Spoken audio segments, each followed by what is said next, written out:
One small step for man, one giant leap for mankind. Every 4 computers now have primary control of critical. Roger, 0G, and I feel fine.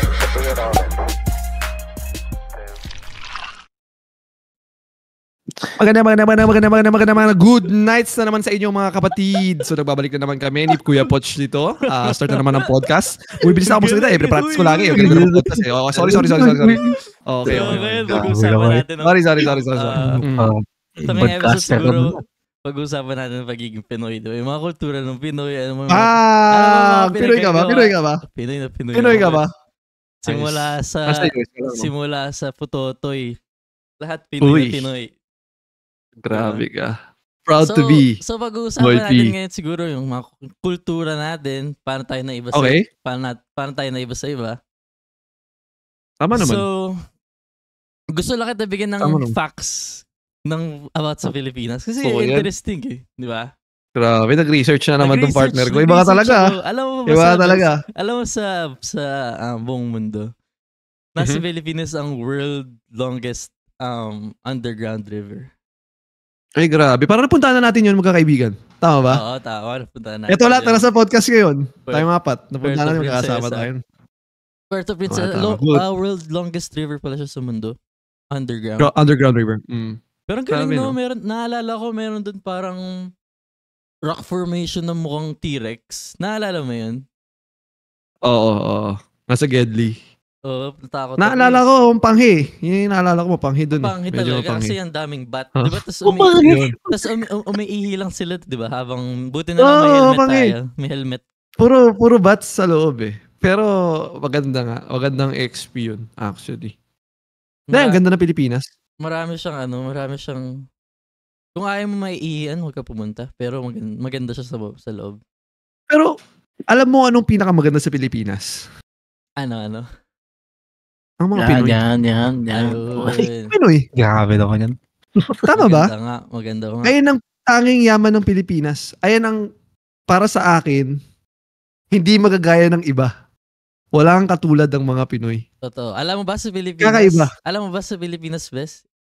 Sobrang predominantly Catholic tayong lahat. Lalo na sa buong mundo. 80% ng Pilipino Roman Catholic. Grabe, no? 80%. So, sa ibang bansa talaga iba. Iba talaga yung pagkananya sa Pilipinas, lahat, di ba? Amen. Amen ka ba dun? So, amen talaga. So, amen. Isang dahilan ba yan kaya bakit tayo na lang ang di pa pinapayagan mag-divorce? No? Tayo ang bansa diba, na... Di ba sa atin wala ba illegal ang divorce? Kailangan mong mag-annul. Anong pagkaiba ng divorce sa annulment? Hindi ko alam. Yan, hindi ko alam yan eh. Hindi ko alam yan. Akala ko alam mo. Hindi ko na-research yan. pero sa atin, may pinagkaiba yun, no? Pero sa atin, illegal ang divorce. Di ba? Actually. Illegal din umihi dito, di ba? Maraming nagsasabi, bawal umihi dito. Marami nga sa mga pader-pader. Pero umihi pa rin. Umihi pa rin. Di ba? Saka alam mo ba, Bes, ang Pilipinas is selfie capital of the world and text capital of the world. Grabe, no? Kaya dito sa Pilipinas talaga napakakapangyarihan ng mga Pinoy dating sa social media, no? Ang lakas mag-hatak ng social media ng mga Pinoy. Lahat sila, text nila yung podcast natin. Tatating yan. Ayun lang naman yung mga nakita ko. Isipin mo na, tala natin New York. Ang dami ng mga ano ba yun? Mga bumibisita? Turista. Mga turista, di ba? Isipin mo. Well, mahilig talaga mag-selfie ang mga Pinoy. Actually. Meron ka pa bang mga random facts na pwedeng ibitaw? Mamaya, i-hold on ko yung mga random facts na yun. Kasi pag naubos yan, alam mo. Naubusan na kayo. Tama. Mabubusog ang ating audience agad at baka makatulog kasi nga, good nights. Di ba? So, bigyan na kita ng history. Boom! Ibagsak mo agad. Bigyan kita ng history pag ganyan. Boom! Sige, ibagsak mo na nga agad. Bagsak mo yung research mo. Research ako, di ba? Alam mo naman. Marami ka, no? Research mo. Ikaw bida dyan, pre. So, alam mo ba, Bes? Saan ba nanggaling yung pangalan ng Philippines? Ay, parang alam ko yan. Pero kunyari, hindi ko alam. Para ikaw ang bida. Ay, hindi. So, saan nga ba nang galing?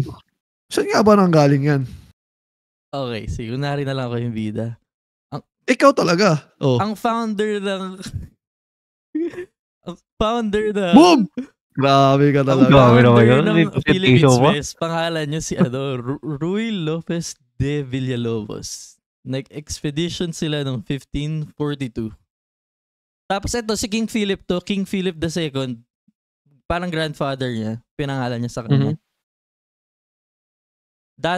Dating pangalan Filipinas. Tapos nag-evolve sa Las Islas Filipinas. Tapos nag-evolve sa eventually Pilipinas. Right. Meron akong coin ng Spanish era. Las Islas Filipinas pa nakalagay sa coin.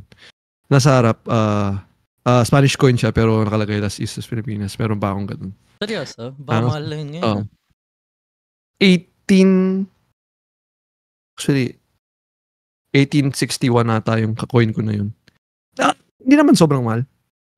Pero ano siya, silver siya. Tapos, makita mo nga doon. May mga, ayun lang.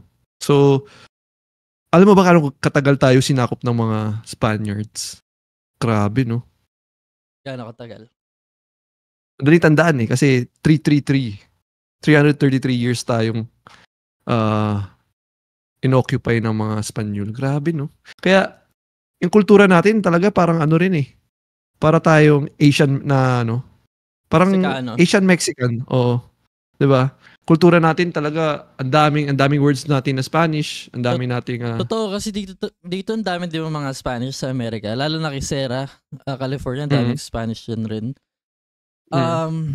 Lahat talaga yung sa mga pinagkasabi nila, pati yung mga food nila halos pareho. Iba-iba lang yung iba lang yung iba, pero yung mga food natin pareho. So, ang laki talaga ng natin, ng influensya nila sa atin. Narinig mo ba? Nanginginig ako. Hindi Kinikilig. Buti na lang, no? Hindi. Kasi na-excite ka sa episode na to, no? Mukha nga. So, yun nga, diba sinabi mo, mga Spaniards, 333 years tayong sinakop, ganun? Oo. Grabe, no? Tagal. So, meron rin ako nakitang research. Tinatawag na, sa Japanese naman to, World War II. Right. Comfort women narinig mo na ba yung ganyan? So, narinig ko na nga yun. Kawawa dati yung mga Pilipino. So, ang kwento dyan, kawawa talaga. Nung World War II, siguro yung iba, as young as 14 years old, parang tinatakwil sila sa bahay nila, tapos yun, ina-abuse sila ng mga Japanese soldiers sa war. Tapos siguro nangyari to 8 years. So isipin mo na lang yung mga yung kababaihan nating Pilipina, mga Maria Clara ba? 8 years wow. 8 years nilang in-endure yung mga ganun sa mga Japanese. So kung may mga kaibigan kayong Japanese, bawian nyo na lang. Kaya ka na naman, nag-spread ka na naman ng hate. Huwag tayo mag-spread ng hate. Tapos na yun, napatawad na natin ng mga Hapon, di ba? Nagbago na sila. Pero, tulad na sinabi mo, ang dami nga nilang ginawang war atrocity ba? Tama ba? Pero ang dami nilang ginawang mga, pag binasa mo talaga yung history, ang dami nilang ginawang kakaiba noon. Kakaiba yung mga Japan. Isang province sa China, yung buong village or province, alam ko village buong village, pinagpapatay nila, slirip nila lahat ng babae. Grabe yun. Isa yun sa sobrang nakakalungkot na story. Ginawa rin nila yun sa Korea, sa China, sa Amerika, sa Pilipinas. Grabe, no? Grabe, no? Lost and trip nila. Nilalamig talaga ako, kapatid.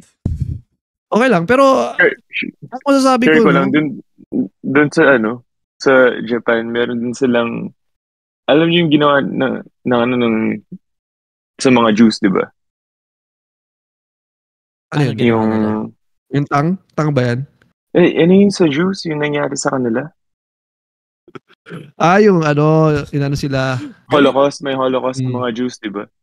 Pero meron rin ginawa yung Japan sa, alam ko isang city yata. Parang halos half a million yung pinag-experimentan nila, tapos pinatay nila. Grabe, no? parang isa sa mga study nila kung anong pressure sasabog yung isang tao. Wow. Ganun kalala yung Japan dati. Pero kung titignan nyo full 180 sila. Oo. Full 180 sila ngayon. Isa sila sa mga pinakadisiplinadong taong at pinakadisiplinado, sobrang polite, di ba? Pero balik tayo sa usapang Pinoy, hindi naman to usapang Hapon. Di ba? Nakakatawa kasi napupunta na tayo sa usapang Hapon Pinoy tayo Kaya i-relate lang natin kasi dati, di ba, may tinatawag sila dati sa mga Filipino women na comfort women. Mm-hmm. So yun. Grabe yun. Grabe yun. Talagang nakakalungkot. Pero para sa akin, kapatid, Pinoy talaga, the best yan, kahit noon pa. Isa sa pinakagusto ko sa mga Pinoy, experience ko lang. Mga Pinoy, willing mag-give kahit wala sila. Kahit wala ka silang makukuhang kapalit, kung meron sila, willing sila mag-give. Hindi lang sa mga material na bagay, pero sa mga bagay na mag-e-effort sila. Kasi nasa dugo natin yan Narinig mo na ba yung term na bayanihan? Diyan sobrang proud ako. Sa Itbulaga. Actually parang nagkaganon sila.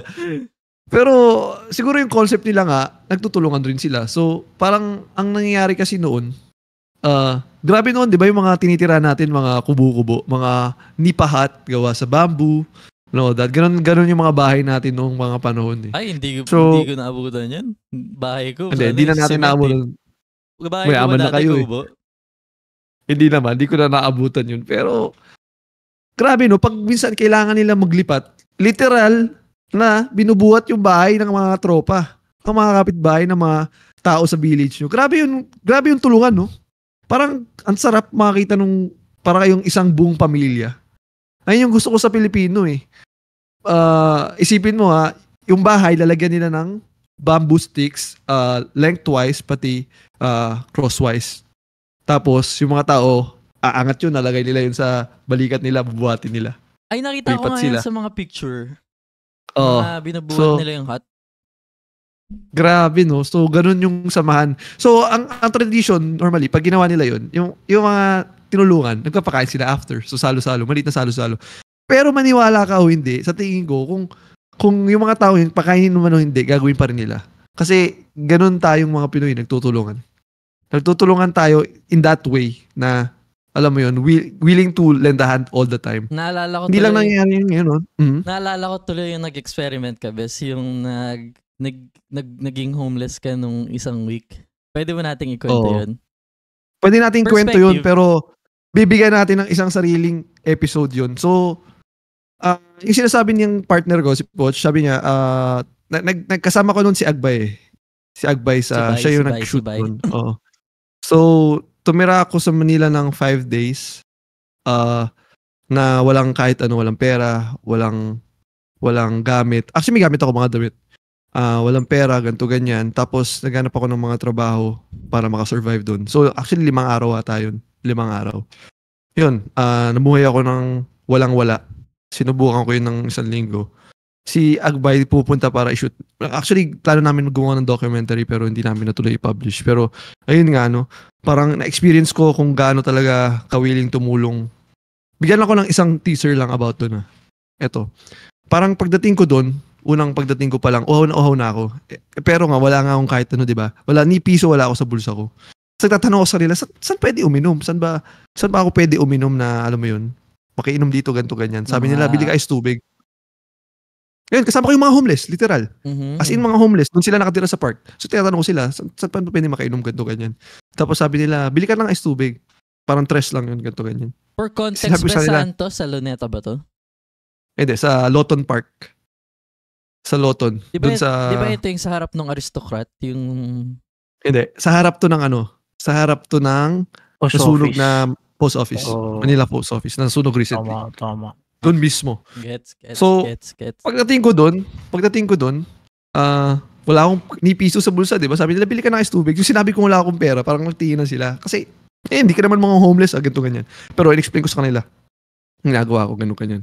Tapos merong isa doon na nakaupo. Kasi nag-chess sila Ayun, libangan nila wala ka cellphone doon, wala kang ganito, nag-chess sila, nag-usap, titipon sila. Binaton ako ng 5 piso. Pag nakita mo yung taong yun, hindi tayo sa di tayo nag-aano sa sa itsura nila o ano. Pero talagang madumi siya, mukha siyang taong grasa, mukha siyang nagkakalakal. Pero yung 5 piso na yun, pinaghirapan niya yun eh. Tapos bibigay niya lang doon sa taong di niya kilala. Alam mo yun, doon pa lang sabi ko, grabe talaga. Parang sobrang matatouch ka talaga. Hindi ka naman kilala nun eh. Bakit niya bibigay sa'yo yung pinaghirapan niya? Alam mo yung mga ganung bagay. Sila pa yung walang-wala, sila pa yung willing tumulong lagi. So, ayun, yung challenge na yun, yung 5 araw na yun, kaya ako ginawa yun kasi talagang may tiwala ako sa mga Pinoy. Sa pusong Pinoy nga. Alam kong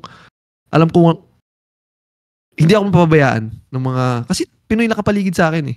Going to the challenge, alam ko magiging okay ako kasi surrounded ako ng mga Pinoy. Kahit man walang kahit ano yan sa mga bulsa nila, willing yan tumulong lagi. Totoo. So, yun yung isang experience ko. Yun. So, kinuha ko, sabi ko, wag na, ganito, ganyan. Saka sobrang creative ng mga Pinoy, no? Pagka wala talaga silang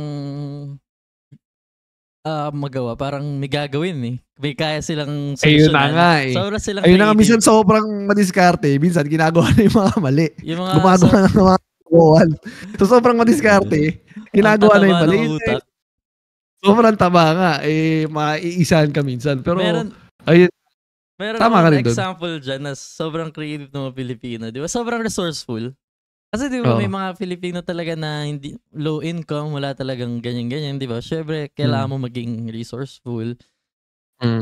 Sa kwenta ko naman to, meron akong papakita sa'yo na hindi ko pakita alam. Mo bigla. Hindi ko alam. Alam niyo ba dati, alam niyo ba kung saan nanggaling yung jeep? Yung saan nga ba nanggaling yung jeep? Yung transportation natin na jeep. Galing ba siya sa lumang mga sasakyan nung gera? Di ba? Tama. Tama ang hula. Hula ko lang yun. Sobrang resourceful ng mga Pilipino, bes. Ginawa nila, ayun yung dati, di ba? Mga military vehicle.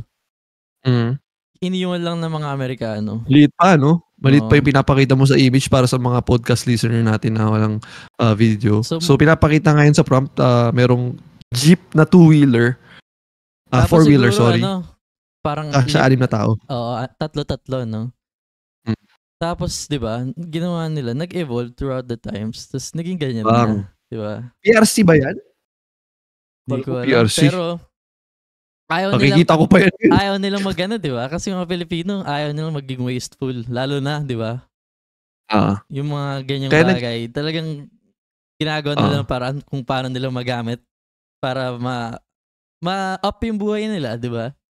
Panoy, pansinin mo, hindi sila mahilig magtapon. Mga Pilipino, di ba, ayaw nila magtapon. Kunyari, yung pagkain, di ba, kailangan simot. Pag hindi mo sinumot, pagbastos ka, pag di mo sinumot. Kahit good busog ka. Hindi lang sa mga pagkain, pati sa mga bagay-bagay. Pupunta ka sa bahay namin, yung lalagyan namin ng tubig, puro mga wine bottle. Pati yung mga bote ng wine ginagamit. Oo, di ba, mga hoarder. Mga Pilipino hoarder eh. Mga ganung bagay nga. Lahat gustong gamitin eh, kahit wala na. Yun. Kumpara sa ibang mga lahi, Singapore, ang dami doon mga basu-basura doon. Minsan nangangalakal nga ako doon sa totoo lang eh. Pag naglalakad ako doon sa baba ng mga sa mga bahay doon, mga HDB flats.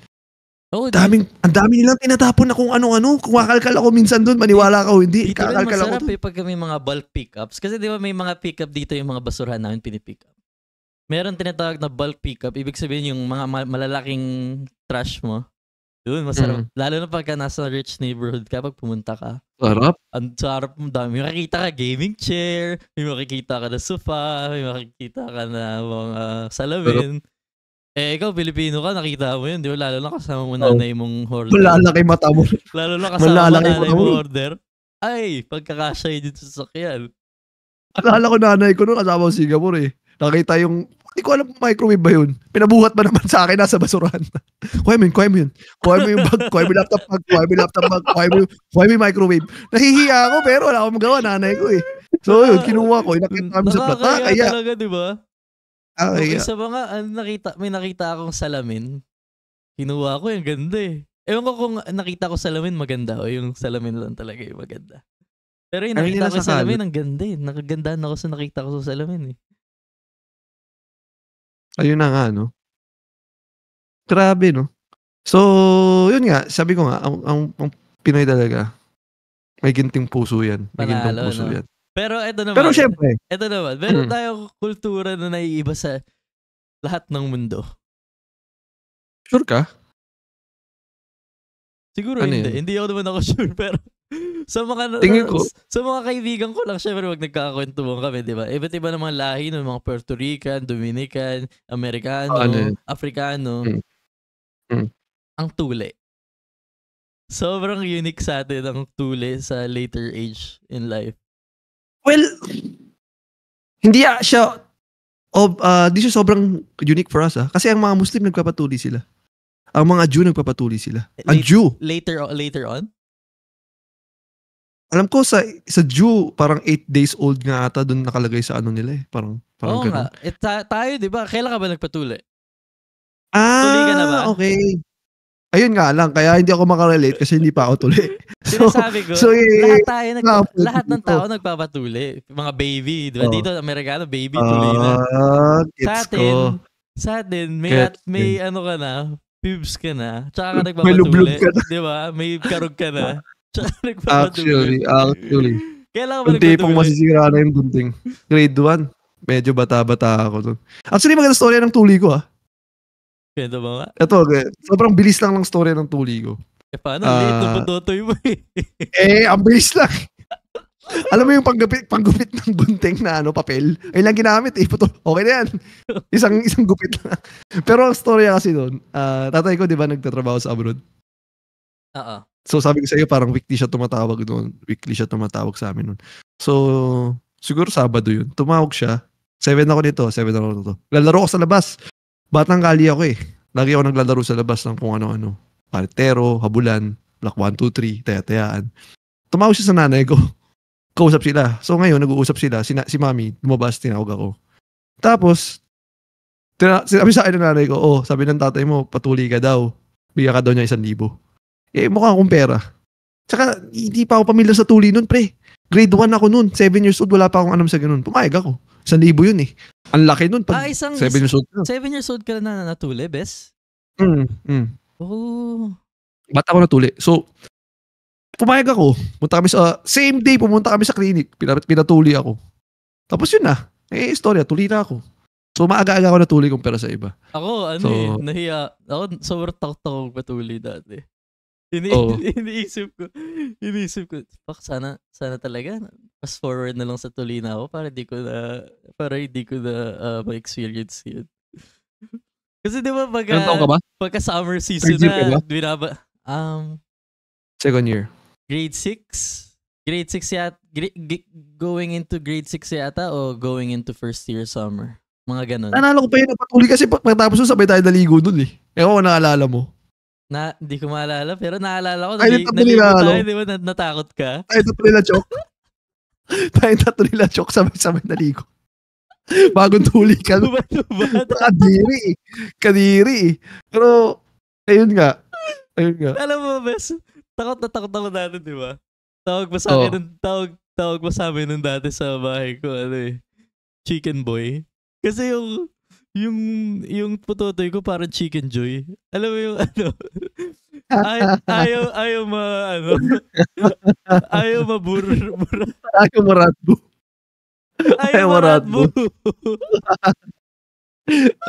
Pero nakastuck lang siya. So tawag sa akin Chicken Boy kasi mukhang Chicken Joy. Chicken Joy. Tapos diba, alam mo ba, may mga iba't ibang cut. May traditional cut. May flower cut. Ano bang cut sa'yo? May German butterfly cut ka nga. May German cut. May turtleneck cut. Ano bang cuts nyo? Ano ba mga cuts nyo, boys? Akin bago na sa akin eh. Ano sa'yo? Katsudon. Sa inyo ba? Ano mga cuts sa inyo? German sa akin, German. Katleya to ba yan sa pusa? Ano sa'yo, Sarah? Sa akin, hindi ko alam kasi laser yung akin eh. Uy, God. Laser. Ang kulat ng putotoy mo. Kinamitan ng technology mo sa'yo. Grabe matutoy mo, pre. Alam mo ba talagang yung laser eh? Ang baho nun. Kadiri ka na. Kwento sa podcast. Mucha, ikakat patuloy. Kadiri naman, ba't mo yun? Na-imagine ko bigla. Sunog. Sure ka, patutuyo na laser sa'yo. Ba't ikaw yung nasunog? Pero diba, kasi may mga kaibigan ako dati, traditional cut, diba, pukpuk. Tapos may kaibigan ako dati, sa kanya, flower cut. Shout out kay DL. Flower cut siya. Flower cut, mukhang flower. So, sa mga babae dyan, next time, pag nakakita kayo ng putotoy, Tawin mo ko ng cut. tignan mo yung cut, sabay kwento mo sa akin ano itsura. Sabihin ko sa'yo kung anong cut yun. Grabe, no? Pero yun nga, no? Marami namang dahilan kung bakit tinutuli. Minsan, religious aspect. Minsan, hygiene reasons. Mm-hmm. Pero yun nga, tingin mo, para sa'yo personally, yung tuli ba okay o hindi? Para sa'yo? Para sa akin, sobrang okay. Kasi yun nga, the hygiene, di ba? Kasi pagka hindi ka natuli, parang pagka nandun lang yung extra na skin, parang laging nandun yung, di ba, laging may residue ka. Parang, prone ma-stuck. So mas madumi feeling ko mas madumi siya. So, thank you na lang nagpatuli ako. Back by study naman. Pero, meron rin natatanggal sa atin eh. Kapag tinuli. Natatanggal rin yung sensitivity ng hindi ko alam yung scientific term sa ulo eh, pero yung ulo ng putotoy mo. Medyo nawawala yung sensitivity nun. Kasi yung balat, obviously naka-cover siya dati, di ba? Ayun yung purpose niya to cover. So, sensitive siya kapag may balat. Pag tinatanggal yun, tumatama na sa underwear, tumatama na sa kung saan-saan. So, sensitivity. So, during intercourse, hindi na siya ganun ka-sensitive. So baka good pa rin kasi makakalas ka sa bed, 'di ba? Yun nga pero, lang, yun nga lang merong meron kang mga Elmer's glue na natira. Ayun nga yung point ko. So para sa akin rin personally, okay na rin kasi hygiene wise, hindi ko maisip kung meron man, 'di ba? Panalo na rin yung ganito, laging malinis on the go ba. That's mo. Pero yun na. Maganda yan magandang naano mo yan na brought up mo. Kasi sa atin, discriminate pag hindi tuli no? Grabe discrimination. Lalo na pag bata ka. Diyos ko po.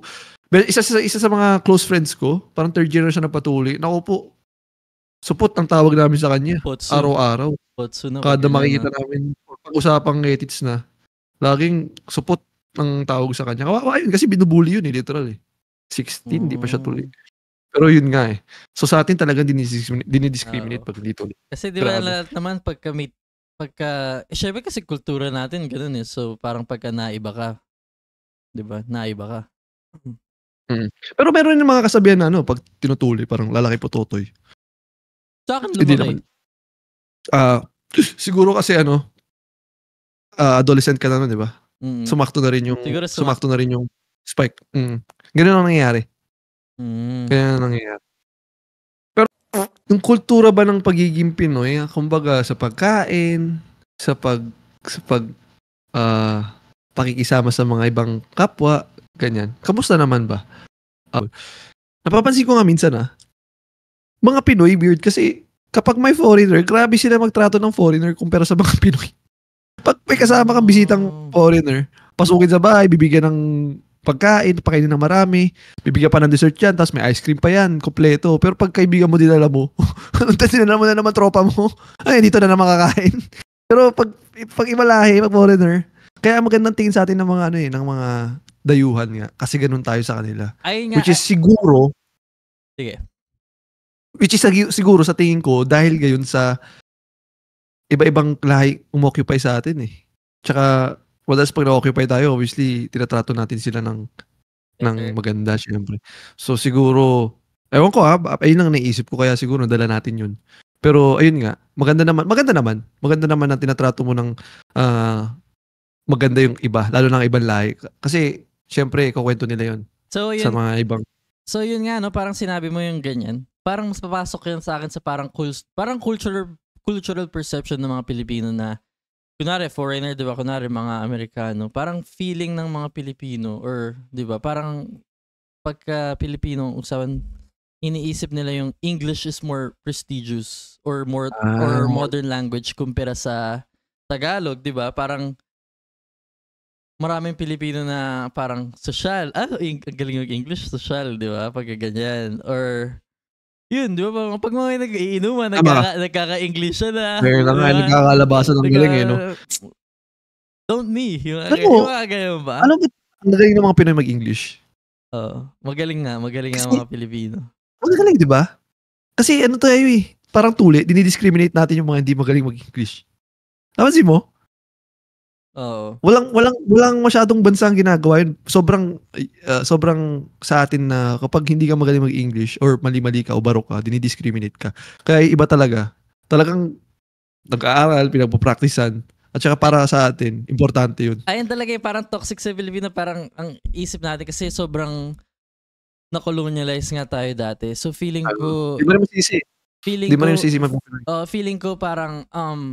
yun nga, parang pagka nag-i-English feel natin parang mas superior yung mga iba kaysa sa lengguwahe natin, di ba?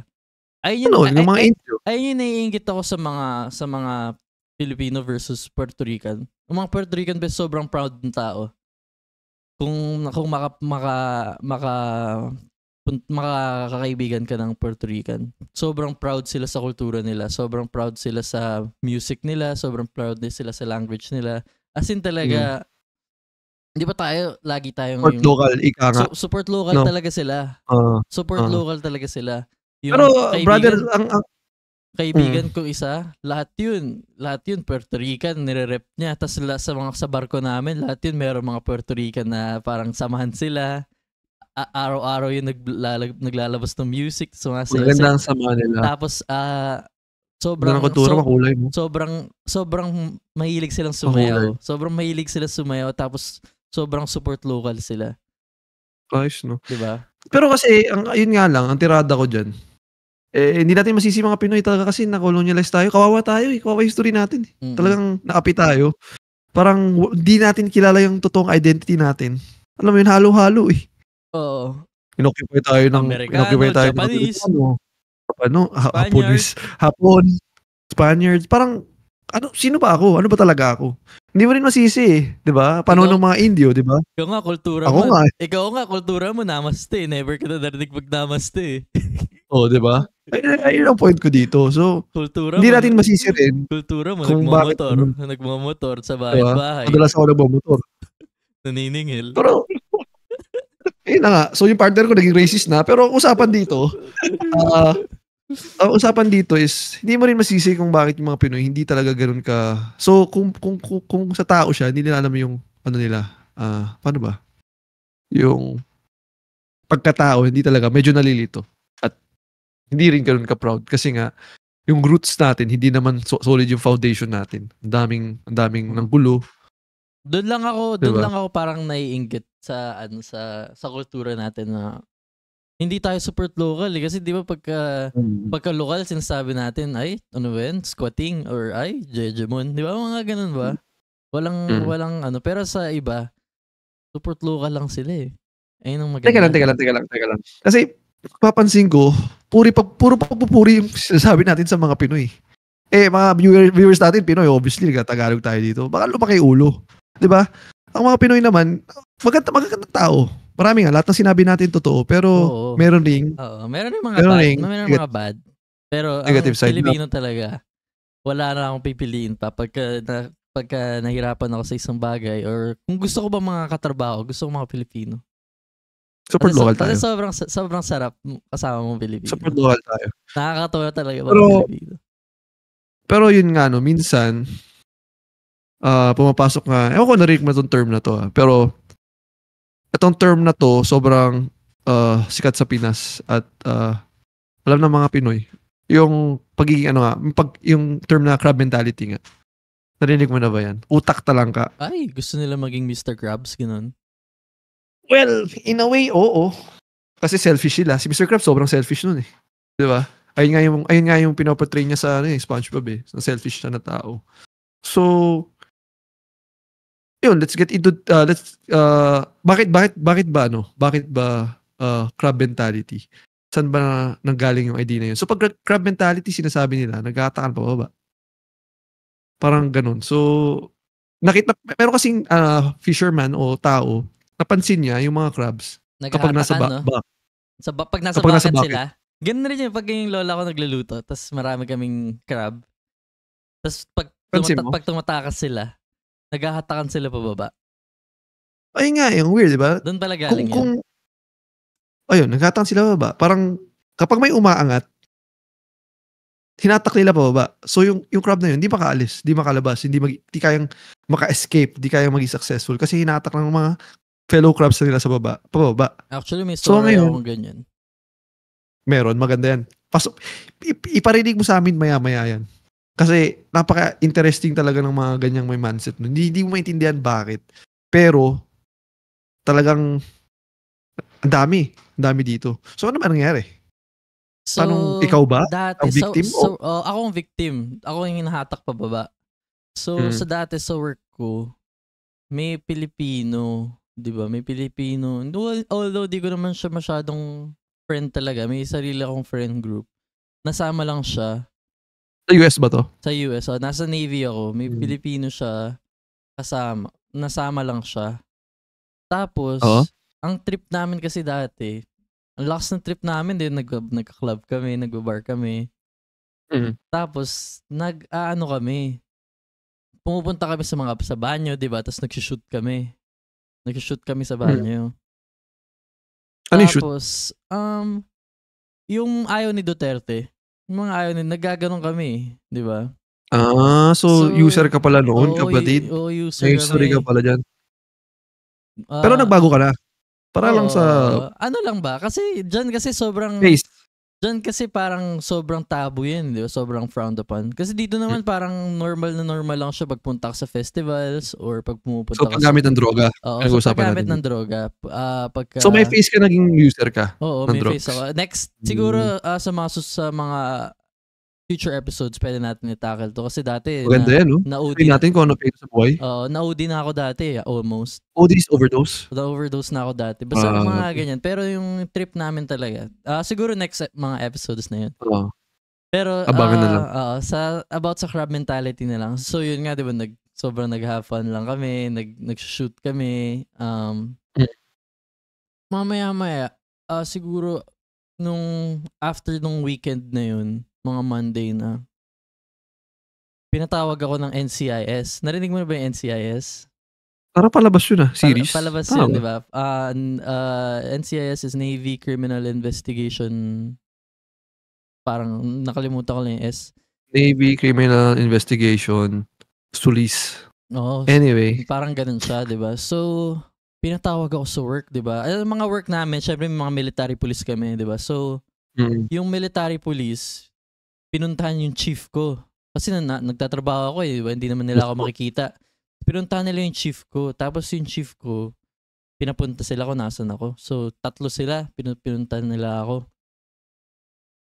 Tapos yung pagkarating nila sa akin, nakita-kita kami, sabi ng mga police, sumama daw ako sa kanila. Kasi, kumbaga, i-investigahan ka ng mga police sa barko. Oo, sa barko to, di ba? Tapos, may hinala sila sa iyo. Oo, may hinala sila sa akin, di ba? So, ayun na nga, kinuha nila ako, sabay, in-escort nila ako. Nakakaya nga, in-escort nila ako, di ba 2 silang pulis, tas sa barko. Naglalakad kami sa barko, paalis ng barko. Lahat nagtitinginan sa amin. Hawak ka nila? Hawak ka nila sa kamay? Hindi, escorted lang ako. Habang naglalakad ako, nasa likod sila. So, yun na nga, umalis kami sa barko. Pumunta kami sa... criminal yun, no? May ginawang kalokohan. Oo. Pumunta kami sa NCIS, sa office ng NCIS. So, yung pagkapunta ko sa NCIS office, yung detective, 2 detective nag-approach sa akin. Tapos, yun, sabi nila, follow ko daw sila sa room na to. So, ayun na, punta kami sa room. Tapos, before kami pumunta sa room, tinanong ako kung may dala ba akong mga sharp na objects or kung pwedeng makamasakit sa kanila, 'di ba? Sabi ko wala. Tapos bigla na lang ako kung parang kinapkapan, ganoon. Tapos doon sobrang kabadong-kabado ako, parang fuck. ano kaya to, di ba? Ano kayang tungkol saan kaya to? Kabadong-kabado ako. As in, parang namumutla na ako. Tapos pagkapasok namin sa room, yung room setting, alam mo ba yung parang mga interrogation room? Yung mga itsura ng interrogation. So parang ganun na. Ganun talaga yung setting niya. Nasa interrogation room kami. Isang detective, magkatapat kami. Tapos merong isang babae na nasa sulok, nasa likod ko. Meron siyang parang, hindi naman typewriter, pero parang laptop. Tapos may mga folder siya. So habang throughout the investigation. Parang sa palabas pala to. Throughout sa investigation, meron siyang sinusulat, di ba? Makuha ano pinagsasabi ko. So, hindi ko na kwento yung buo, pero ang nalaman ko na lang, kasi next sa future episodes ko na kwento yung buo. Pero long story short, nalaman ko, siguro after 2 months long of investigation, nalaman ko na Pilipino yung nagsumbong. Sinabi na nagaganito ganyan ako. Diba? Crab mentality kasi, parang unang-una, hindi naman namin siya masyadong kilala, diba? Tapos, sa group of friends niya, nagaganon rin sila. Tapos, sa group of friends ko, kasi sobrang sa military lang siguro, sobrang sikat siya. Lahat talaga nagaganon. So, yun nga, parang yung nalaman ko na Filipino yun, parang nailang ako. Hindi ko sila pinansin. So sikat siya sa barko, yung taong yun? Hindi siya sikat. Parang, kasi sa barko parang community. Diba? Sikat siyang nag-snitch o? Hindi. Ano ba sinabi mo? Pilipina lang siya. Tapos parang, yun nga. So parang, babae to? Babae siya. So ewan ko anong trip niya. Sinumbong niya lang ako. Tapos, basta ang haba nung siguro 2 or 3 months na ongoing process yun. Sobrang takot ako. Pero yun nailang ako sa kanila kasi mga Pilipino yun di ba? So iniisip ko, fuck, ano ba kung tropa nyo yan, parang ganyan rin kayo. So yung mga Pilipino dun talaga na sa barko, may group sila na hindi ko na, parang although hindi ko naman talaga sila tropa, mas lalong hindi ko sila binigyan ng pansin. Parang iwas na ako sa mga gagawin ko, sa mga party namin, hindi ko na sila niyaya or hindi ko na sila pinansin talaga. Well, kasi psychologically, yung mga ganyang tao, hindi nila nakikita yung sarili nila na makaangat sa bakit, makalabas sa bakit. Hindi nila nakikita na kaya nilang gawin yung mga gandong bagay, ganito ganyan. Nakikita lang nila na meron silang stagnant mindset na ayun na lang sila. Parang ayaw nilang ma-outshine ng iba. Totoo. Ayaw nilang mga madalas na ganyan na tao sa office man o sa school, sa bahay. Ayaw nilang makitang ina-outshine sila ng ibang tao. So, ginagawa nila, they try to pull others down. Diba? They don't work on themselves. Which is pwede naman. Pwede naman nilang, kung meron silang problema sa character, pwede naman nila ayusin. Kung meron silang problema sa personality, pwede naman nila ayusin. Tsaka, kung meron problema sa skill, tsaka diba kung hindi mo naman business, wag mo nang mangialam. Diba? Ganun ang mahirap. Yung mga chismoso, ay rin sa mga Pilipino, mga chismoso. Mga chismoso ba? Yung mga... pwede natin itakil mamaya yan. Wag ka nang mangialam. Wag ka na kung hindi naman ako nakakasakit sa'yo, hindi naman akong parang hindi ko naman ayun nga, naapektuhan yung buhay mo in a negative way. Wag ka nang mangialam, please. Pero alam mo, pero ang message ko lang sa'yo, wala kasi sana, kung nasan ka man, kung nagsubong ka, magpakabait ka. Hindi kasi, yung mga ganyan, yung mga nagchismis, wala silang wala masyadong excitement sa buhay nila. Hindi sila busy. Wala silang pinagkakabisihan. Yung mga ganyang maliliit na bagay, sobrang na-excite sila. Makialam sa mga iba, personal na buhay ng ibang tao. Wala Kung ikaw mismo, nasa bahay ka lang, wala kang trabaho, alam mo yun, wala kang ginagawa, parang exciting makaalam ng mga kung ano ng bagay. Pero isipin mo may taong pumapasok ng 9 to 5. Tapos pagkatapos nag-side hustle pa. Tapos pagkatapos nag-aaral pa. Ina-improve yung sarili. Wala silang time sa ganyan, no? Wala silang time sa mga bagay ng ibang tao. Pag yung tao nakafocus on something o successful. So mga ganyan tao, madalas kasi, alam mo yun, wala silang ginagawa sa buhay na nakakatulong sa society. Pero, yun nga, so meron sa crab mentality, merong victim. At meron din nag-attack. Ako siguro yung victim dun, no? Okay. So, nangyari sa'yo, victim ka. Obviously naman kasi nahatak ka ba. Pero, at the same time, pag i-honest tayo, hindi maganda yung ginagawa mo. Oo, hindi talaga. Kaya nga sinasabi ko, mind your own na lang, di ba? Ayun na nga. Yun yung isang magandang point. Tsaka masakit kasi galing sa kapwa Pinoy. Lalo na sa kapwa Pinoy, di ba? Ayun na di ba? Ayun na yung masakit eh. Parang, huwag mo natakin yung Pinoy. Alam mo naman yung buhay sa ibang bansa, hindi madali. Lalo na kapag Tsaka Pinoy. ano ba naman sa'yo yung pupunta ka pa talaga sa office nila para isumbong ako? Di ba? Sobrang... Siguro, naisip niya, baka promote siya. Sobrang wala ka namang magawa sa buhay mo nun kung pupunta ka pa baka inisip niya, may reward siya o promote siya. Alam mo yun, something good for her. Ganun. Pero, ayun nga, no, may mga ganyan talagang tao. So, sa nangyayari, minsan, meron talagang victim at may mga talagang hatak pababa. Minsan naman kasi, ang best na pwedeng gawin ng victim dyan is lumayo, which is ginawa mo. Sobrang galing mo doon na lumayo ka. Pero yung iba kasi, hindi katulad mo na makakalayo. Alam mo yun? Di sila move out kasi nasa barko kayo, malaki yung barko. Pero kung nasa office ka lang, pwede mong gawin is minimal contact na lang. Kaya yung best. Huwag mo siyang hayaan sirain yung energy mo. O yung mood mo everyday. Yun nga. Alam mo, itong grupo na to, tayong 4, ganito yung healthy na relationship with friends. Na parang yung alam mong mag-cheer for you, ang alam mong susuportahan ka. Ganyan yung kailangan mo sa buhay. Katulad nitong 3 kaibigan ko na to nasa podcast. Ayun yung mga kaibigan mo na, uy, tara gawa tayo podcast, suporta ako. Talagang, sige G, ganito ganyan. Ano ba pwede kong maitulong? Alam mo yun, maniniwala sa'yo, ayun yung mga kailangan mong tao sa buhay, yung talagang kaya kang iangat. Hindi yung, alam mo yung hatakin ka baba. Pero ayun nga yung point ko merong victim, yung nahatak ka baba, pwede mong takasan. Ngayon naman, kung ikaw yung naghahatak ka baba, obviously may mali sa'yo. So, wag yung mga problema mo sa buhay, harapin mo. Huwag ka manghatak ng ibang tao pababa. May mali sa'yo. Improve mo yung personality. Pag ganyan, mind your own. Tsaka meron akong parang lighthearted story naman to. Pero parang crab mentality lang ba? Ito lang. Add ko lang dun sa bago matapos yun para makamove on na tayo. Sige. So, pagiging crab, may moment ka rin sa buhay. Lahat tayo may moment. Lahat tayo may time. Merong kabatch ka na successful na ngayon. Merong kabatch ka na may bahay na, merong kang kabatch na may pamilya na at anak na, merong kang kabatch na may sasakyan na bago. Kapag inantay mo pag nag-antay ka sa bakit, makakaangat ka rin, inantay mo yung moment mo na pwede ka nang umangat at magkakaroon ka ng time for sure. Kung hindi ka titigil tumingin sa taas. Totoo. Dadating yung time na makakaangat ka. Amen. Diba? Amen. Oras-oras lang yan. Ayun lang yung gusto ko sabihin. Oras, so, kung tayo mga baba, magtulungan tayo pataas. Lalo na pag kakaibigan mo. Support local lang. Kung magkakaingitan, uso yan sa mga magkakaibigan, pero, di ba? Dapat pagkaibigan mo. Kung true friends totoong kaibigan mo, hatakin ka din. Kung true friends talaga, hatakin ka pataas. Pero may kwento ako, pre. Sige, kwento mo yan. Pwede ko may kwento? Pwede kwento sobrang close ko siya eh. Sobrang close ko siya. So, meron isang beses, nagbiro ako sa kaibigan ko na to.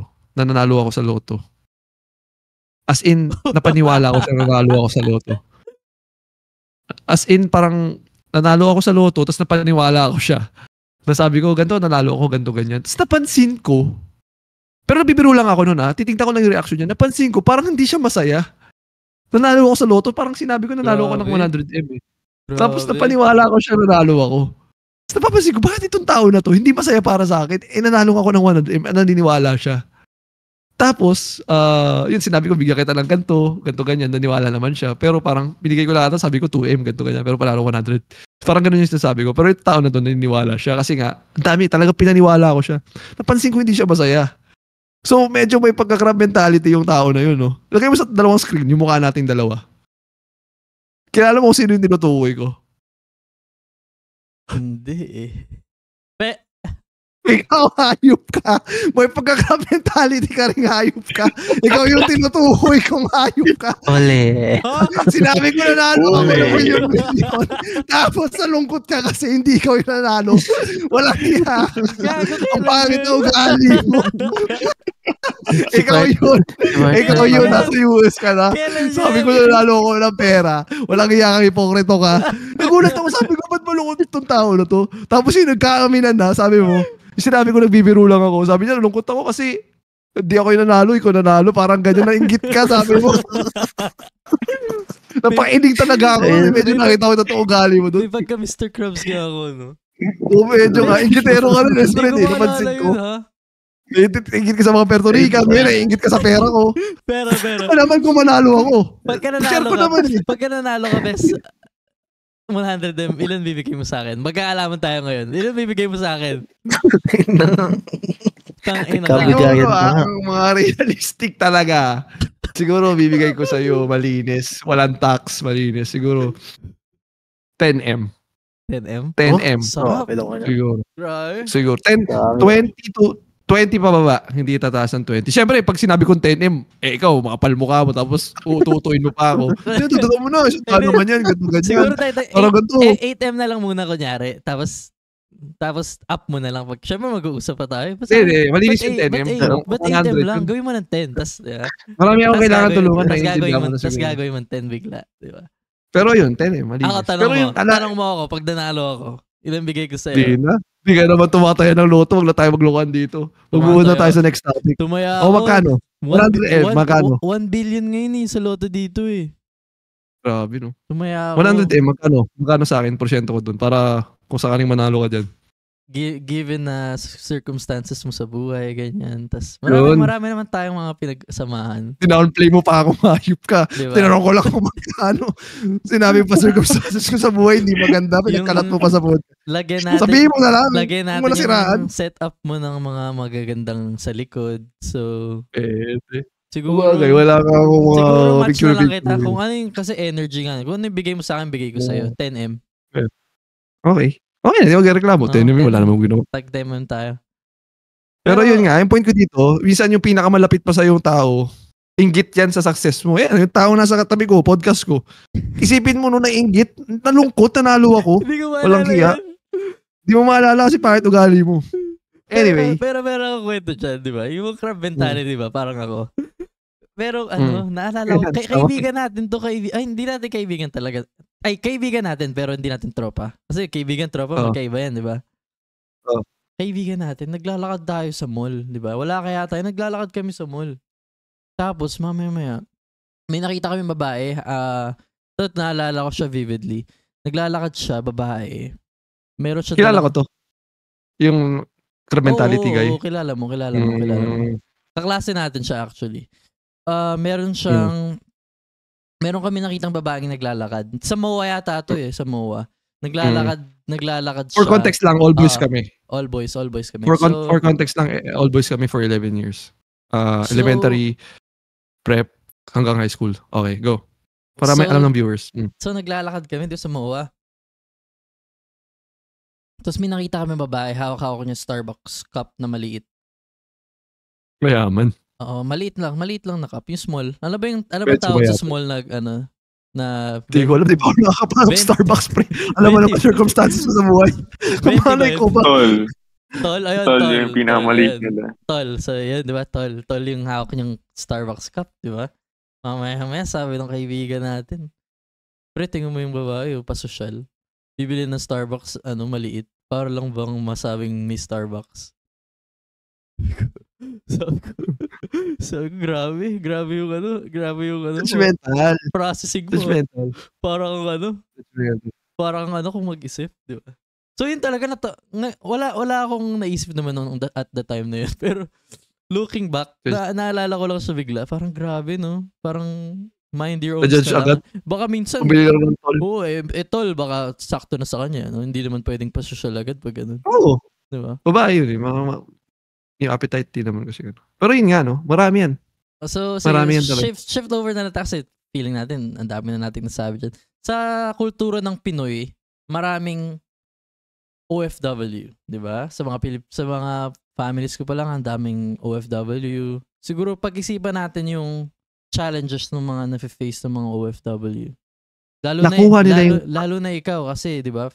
First hand, tatay mo, although hindi siya OFW. Hindi siya OFW, pero yung hindi siya OFW, 'di ba? Yung tatay mo Singaporean, pero parang nasa ibang bansa siya, ikaw growing up.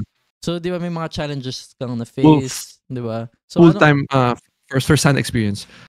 So, yun nga, no, yung mga OFW, nakatagang modern day heroes natin. Alam mo ba yun? Uy. Alam mo bakit? Kasi marami silang pinapasok na dolyar sa Pilipinas eh. So yung dolyar na yun. Tatanungin mo ako, tas di mo bibigyan ng chance Oh, bakit? Sagot. Kasi mukha kang walang alam yung itsura mo kanina kakakay. Tinanong ko. Sige, sasagot ko eh. Sige na. Ikaw Pero yun nga. Ikaw na economist. Ako muna bida. So, yun nga, no? So, yung mga dolyar na yun, pinapasok sa bansa natin, pinapataas ang ekonomiya natin. In a way na hindi na natin kailangan bumili ng mga dolyar. Meron na tayo pinapadala na pinapasok nila sa Pilipinas. So, malaking tulong yun sa ekonomiya natin. Grabe. Ano na yung panahon natin ni Gloria yun eh.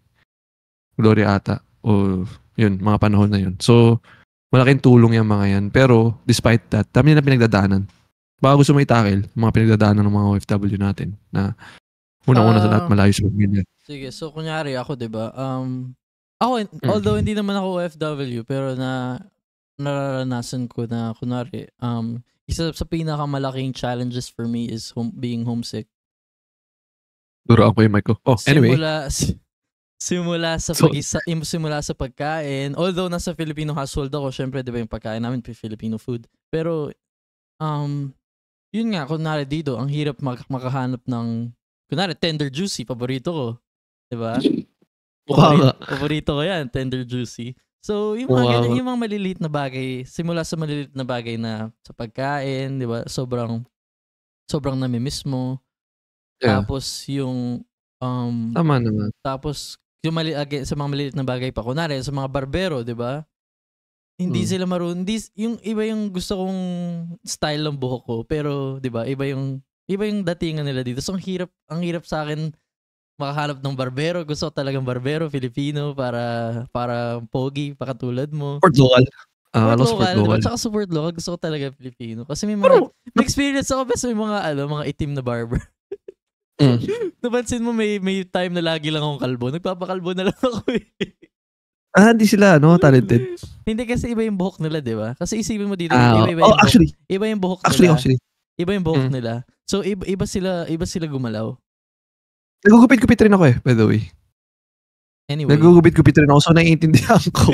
Naiintindihan kung kupal ka. Anyway. Naiintindihan ko na yung pagkulot, mahirap gupitan kaysa sa straight kasi iba yung texture ng iba buhok. Talaga. Ewan ko, Sarah, kung may mga challenges na face na ganyan, yung sobrang hirap maghanap ng... Si Sarah nasa Amerika rin eh. Kasi pero sa kay Sarah, maraming Pilipino kasi dun eh. Kamusta? Dito madali. Kasi minsan may mga, yung parang kay Sherwin, may mga Pilipino rin na nagugupit na hindi sila shop. Yung parang, sa bahay-bahay lang nila. So, mas madali. Sana narinig ko mahal lang gupit dyan ha? Magkano? Gupit ko $50, bes. Kasi magtitip ka pa eh dito eh. So, ang sa akin, siguro 40, tapos ang tip ko 10. Diba? Naku po, siguro longer ako dyan. Ang barbero ko ngayon is Mexicano. Kasi Mexicano parang, wala akong makita kasi Pilipino eh. So, Mexicano kasi parang pare-pareho tayo ng buong Mexicano.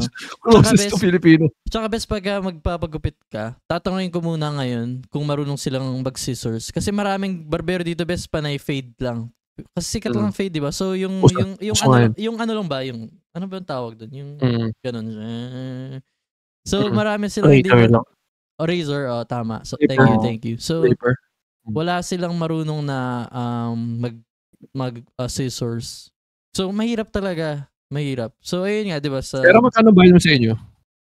Magkano binabayad mo sa barbero mo? Kasama tip. Sa akin, yung kay Poch kasi barber. Normally dito, mahal yung mga barber. Sa akin kasi salon. Magkano? So, siguro sa akin $20 kasama na ito. Mahal pa rin. Oh, pero okay na. Saan ka nagpapagupit, Negi? Sa mga kaibigan mo? Salon. Hindi, yung dati sa mga kaibigan ko 15 lang yung 10. Pero kasi malayo na sila.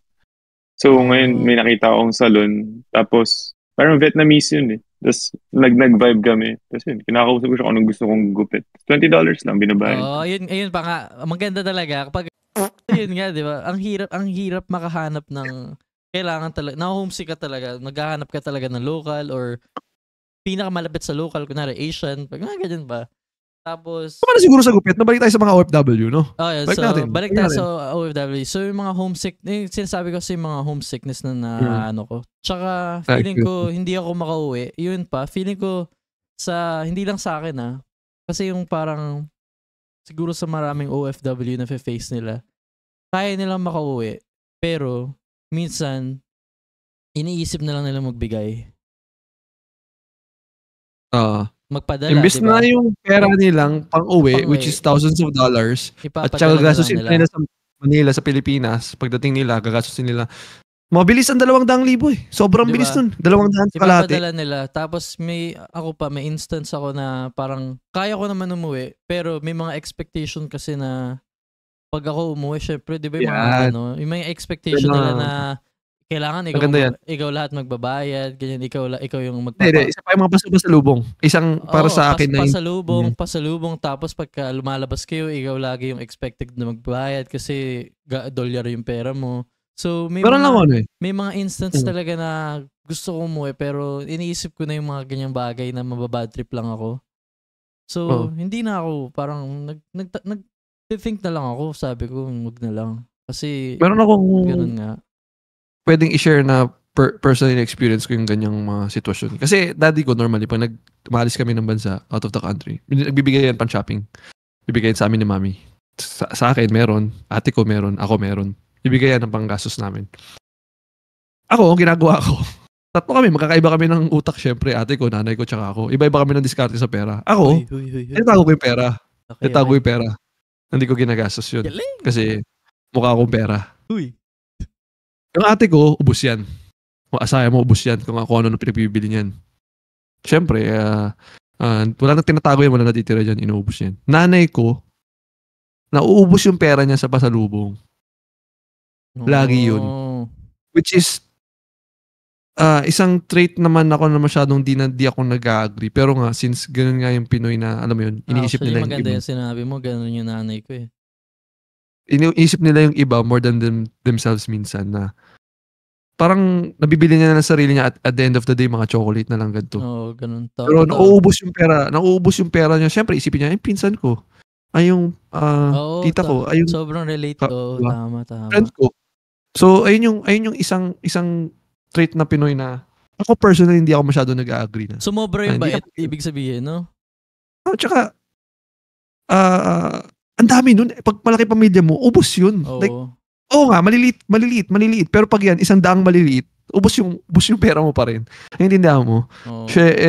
Magkakaingitan pa yan. Pumapasok na naman yung ugali na ingitan. Ganun nga yung sa nanay ko pagka kaya hindi siya makauwi. Kasi, ayun nga, dami pa sa lubong. Padala siya ng padala. Hindi naman siya bumibili sa sarili. Bumibili sa sarili, pero padala siya. Sabi ko, kawawa, no? Parang si Mr. Beast. So sa mga audience Mr. Beast ka ba?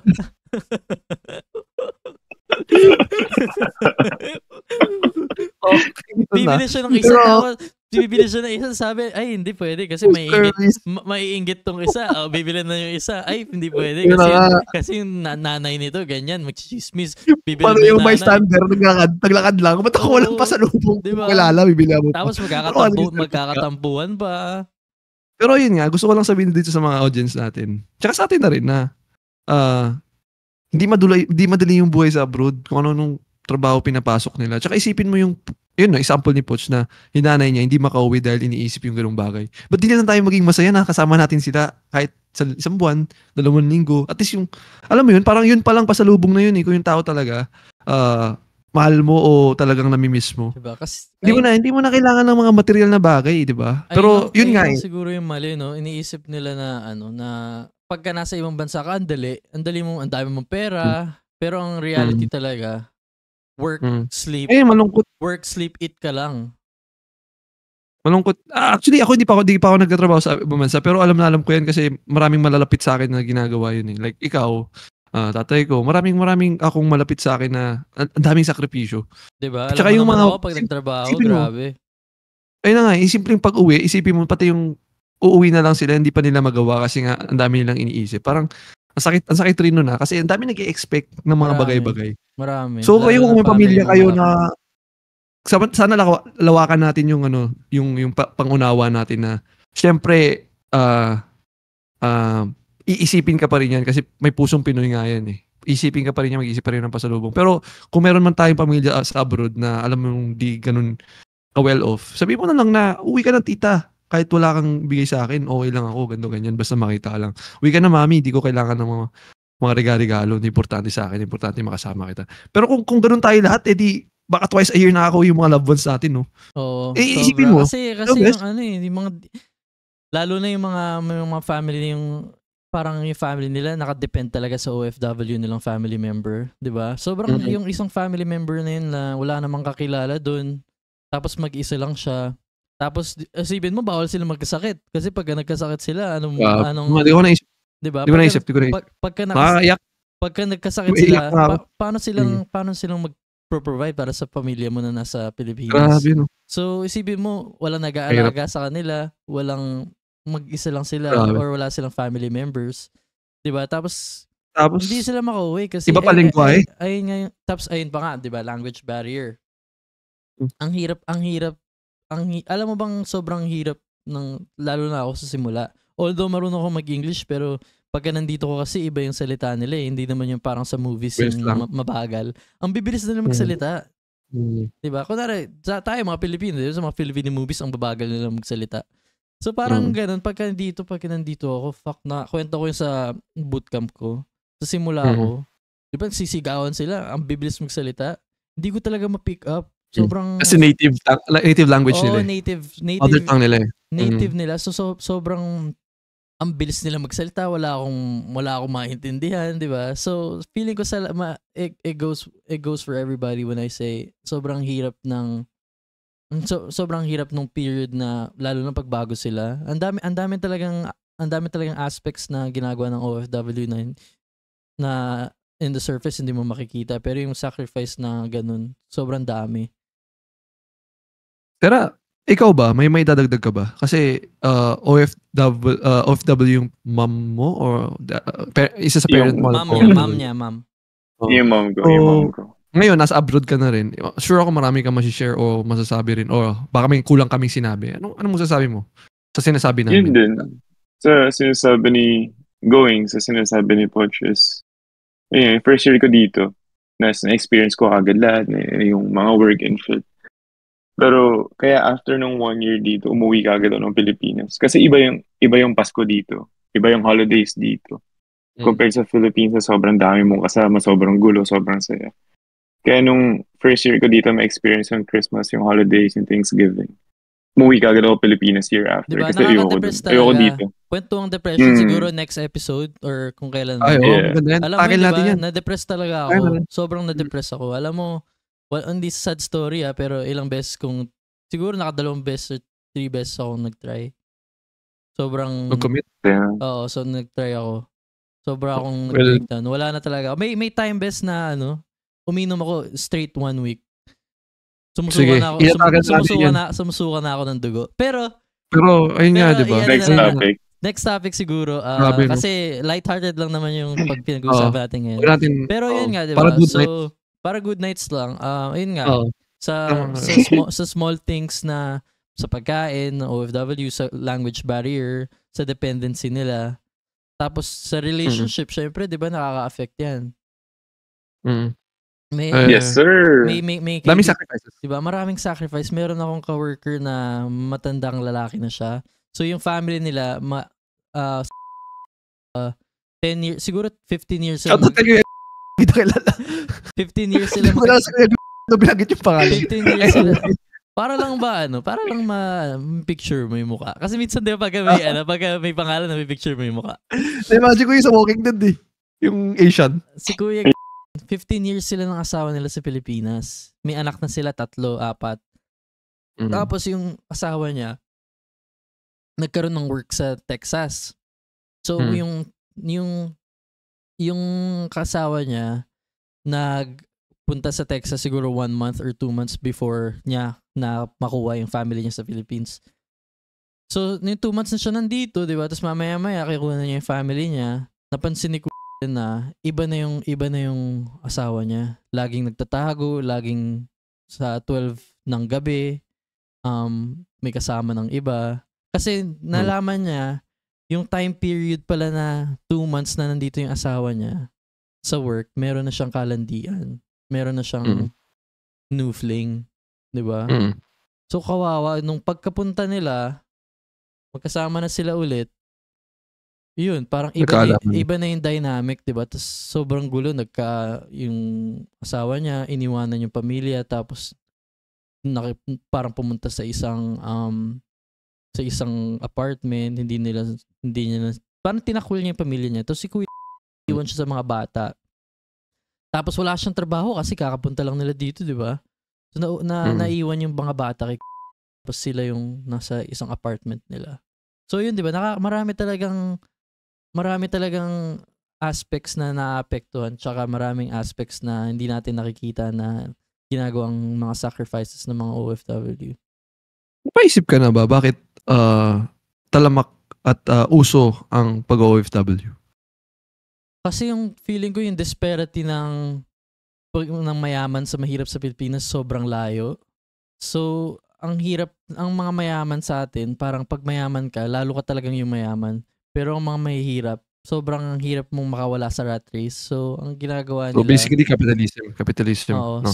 So basically, ginagawa nila, maghahanap sila ng way na parang mas mag-earn ng hindi lang peso, di ba? Kumbaga... So, sinasabi mo, one of the main motives, or baka na number one, is financially. Kaya sila nag-abroad. Financially, yeah. Oo. Pero yun nga, no?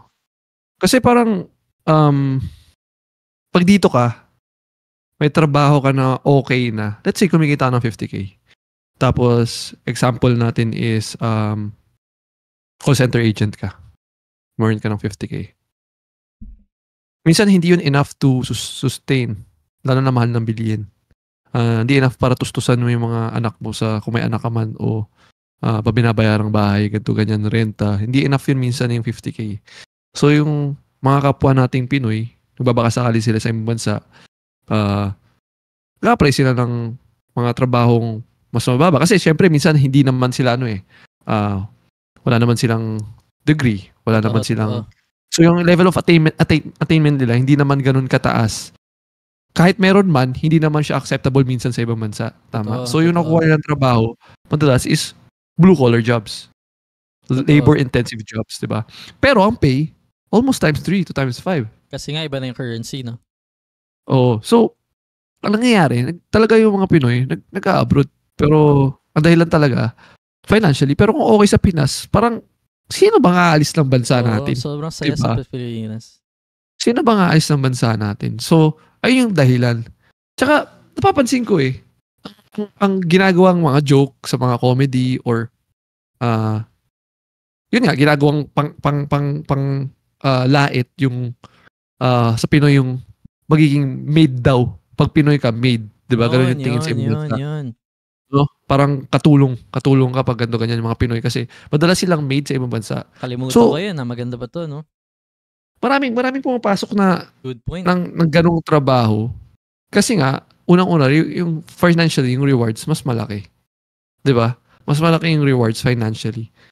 Pangalawa, hindi ba ano yun? Hindi ba coincidence na puro Pinoy ang maid? May dahilan yun, diba?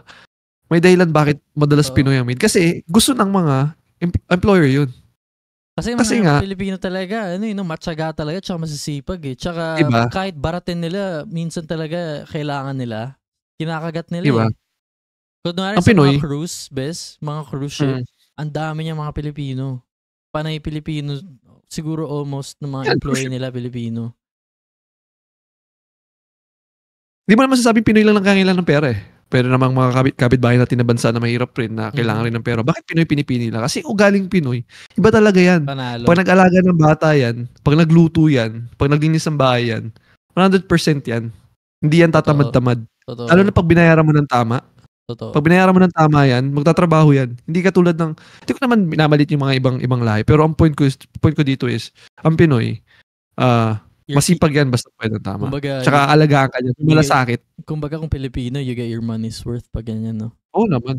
Hindi ka lang aalagaan yan, mamaling ka pa niyan. Tatatuin ka parang pamilya. Tsaka pinakamalaki pa siguro, international. Ang galing nila mag-English. Kahit sa mong, kahit sa mong isalpak, di ba? Pagka nasa cruise ship ka, di ba? Lahat yan, kaya kayo mag-accommodate. Kasi batak kayo mag-English eh. Yun nga eh. So, yun. Isang dahilan pa talaga kung bakit ang daming nakakuha ng trabaho abroad is English. Kaya nilang makipag-communicate Pero English. check ko lang Very well. sa mga katulong nga sinabi mo, di ba? Huwag na tayo siguro malayo. Kahit hindi overseas. Kasi di ba may mga katulong na Sa Pinas. sa Pilipinas na galing sa province na nagpupunta sa Makati or sa mga sa mga more affluent areas. Yun, di ba? Pareho yung mga sacrifice na ginagawa nila. Oo naman. Ang layo nila sa family nila, tapos yun nga. Pero ang kawawa lang sa kanila, bes, isipin mo dati, may yaya ako. Siguro ang bayad namin nun, 3K. Tapos, nagkaroon ako ng yaya, 3K. Grabe naman. Tapos one time, meron kami dalawang yaya. Parang 2.5 sila. Dalawa. I mean, 2.5 sila each. Pero ewan ko kung magkano na yung bayaran ngayon. Pero di ba isipin mo, isang month yun, no? Isang month. Kuripot pala kayo. Nautakan niyo yung mga... Parang normal lang yun. Kasi sa amin din. Ganun din lang rin yung bayad namin nun before. Dati pa to, syempre. Malaki pa yung pera. Siguro iba na yung... Pero dati... Libre pagkain, libre tirahan. Libre lahat, oo. Pero dati, isipin mo, parang grabe, sa isang month nila, 2.5, 3K, wala pang $100 Di ba? Sa isang month. Sobrang grabe talaga yung pinagkaiba ng sa mga low income na tao na kailangan talaga nila ng pera. So, pero may nabasa naman akong act dyan na parang ginawa nila yata ngayon, minimum yata 5,000. Ewan ko lang kung totoo. So, may mga ano naman. Pero sana yun, kasi kawawa. Tsaka pasok ko na rin yung mga blue collar job na yan, na trabaho. Hindi yan madali. Dapat yung mga tao na yun, respeto natin talaga. Like, ayan nagpapatakbo ng sistema eh. Hindi tatakbo ang sistema pag wala sila. Hindi aandar ang mundo pag wala sila. Ang laki ng part na piniplay nila sa mundo. Ang laking role. Tipin mo, ikaw ba, personally, sige, pag-usapan na natin buhay natin. Makatrabaho ba nanay mo kung wala kang yaya nung bata ka? Ayun nga, 'di ba? Ang dami niyang pros na ginawa sa buhay mo na ayun, dito daycare. Isipin mo daycare. Every week 250 binabayaran mo dollars to Ang daycare 250. Pero sa Pilipinas, kumuha ka lang nun. Hindi mo na kailangan ng daycare. 'Di ba? So nakakatulong talaga sila sa gawaing bahay, sobrang tsaka nagiging parang family members mo rin sila. Oo. Ayun nga. So nagiging part sila ng buhay mo. Nagiging malaking part sila ng buhay mo at kung swerte ka, nagiging part sila ng pamilya mo. Kasi ngayon medyo personally experience, mahirap na makakuha ng matino at mag-stay masipag. Mahirap na. Kasi nga, marami na rin opportunities ngayon. Siyempre, mababa naman sweldo nun, di ba? Di naman lahat gusto pasukin yung mababa at mahirap na trabaho. Tsaka kung may options nasa alienated ka na surroundings na hindi mo na kilala, tapos makikipagbahay ka sa kanila. So, mahirap talaga. Mahirap. So, yun. Pag-usapan na natin yung good side and bad side ng mga Pinoy at mga kultura nito. Meron pa ba tayong hindi natatakil? Siguro rap natin, no? Napag-usapan na natin lahat simula sa relationship, sa mga OFW, mga challenges nila, sa mga pagkain, di ba? Mga iba't ibang kultura natin na tuli, yun, unique. Diba? Mga unique sa atin. Isang pinakamalaking topic natin ngayon, yung crab mentality nga, yung hindi magandang side ng mga Pinoy. So, huwag tayo magkatawa ba? Tandaan natin yan. Tulungan tayo batas. Ito, may isang maganda, bago natin i-wrap, meron akong isang magandang example na pwedeng ibigay na makaka-relate na marami sa viewers. Kilala si Kong TV. Hindi mo siguro kilala. Nakita ko yung Facebook niya. So si Kong, ano siya? Social media... Ano ba? Paano ba yung term sa mga ganun? Vlogger siya. So yung tao na yun, sumikat siya sa... From nothing siya. Tapos talaga nag-YouTube lang siya. Kung ano nang ginagawa niya nung umpisa, sumikat siya. Mayaman na siya. Meron siyang group of team of people close to him. Friends. Even family. Na sinama niya sa pag-angat niya. Wow. Tatanungin mo sarili, pag tinanong mo, ganun, no? paano nangyari yun? Kung tatanungin mo, paano nangyari yun? Kasi yung mga taong na yun, hindi siya hinatakbo ba? Hindi siya kinainggitan. Sinurround niya yung sarili niya sa tamang tao Sinuruan niya yung mga sarili niya sa tamang tao na mag-uudyok sa kanya pangat, tutulong sa kanya pangat. Ngayon, tingnan mo yung mga taong yun. Kasama niya na sa... Kung alam ko updated ka lang pre, sobrang yaman na nila. Like, meron sila sariling isang compound. Magkakapit bahay sila. Ang lalaki ng bahay nila. At sila may mga... Ang ganda. Like, so, sobrang successful na nila. Dapat tayo lahat maging Kong. So, kung yung mga kaibigan niya na yun, siniraan siya, umpisa pa lang. Si Kong ganto ganyan. Si Kong ganto, hindi pa tuli. Si Kong, hindi naglalaban ng shorts yan, ganto ganyan. Kung siniraan yan, hindi umangat yung kaibigan nila. Sila rin, hindi nakaangat sa buhay. So, yun ang yung moral ng lesson, no? Suportahan tayo dito para... lang yung para sa'yo, Besa, kasi nanalo ako sa loto, di ka natuwa. Ito yung reaction mo. Kung sinuportahan mo na ako, no? Diba? Yung ugali lang kasi, diba? Kung nanalo pala ako, So, ang lesson na siguro, maghanap ka ng mga kaibigan mo na hindi ka papahatakin pababa. At sana mag-build ka ng mga malalakas na foundation sa buhay mo na hatakin ka pataas. Diba? It's a must. So, yun nga. So, remember, it's more fun in the Philippines. And Iba na nila. Iba na nila eh. Ano ba? Parang love the Philippines na eh. Ang dami nag-react. Sige, gano'n na lang. Yan, papalik ba natin to? So, yun nga. So, next episode siguro, pag-usapan natin. Mag-like na lang kayo or mag-comment kayo. Tapos, huwag nga kaya. Okay. Hindi. Okay lang yan. Mabait din mga yan. Tsaka mag-subscribe rin kayo. Tsaka next time. Uy, dami mong hiningi. Nakakaya. Hindi ka nahiya? Tsaka next time, siguro comment kayo kung ano gusto nyo marinig. Okay? Talaga? So, pagtulungan tayo pag-angat para sama-sama tayo masenso sa buhay. Kasi, ayun ang tuwid na daan. All set for man.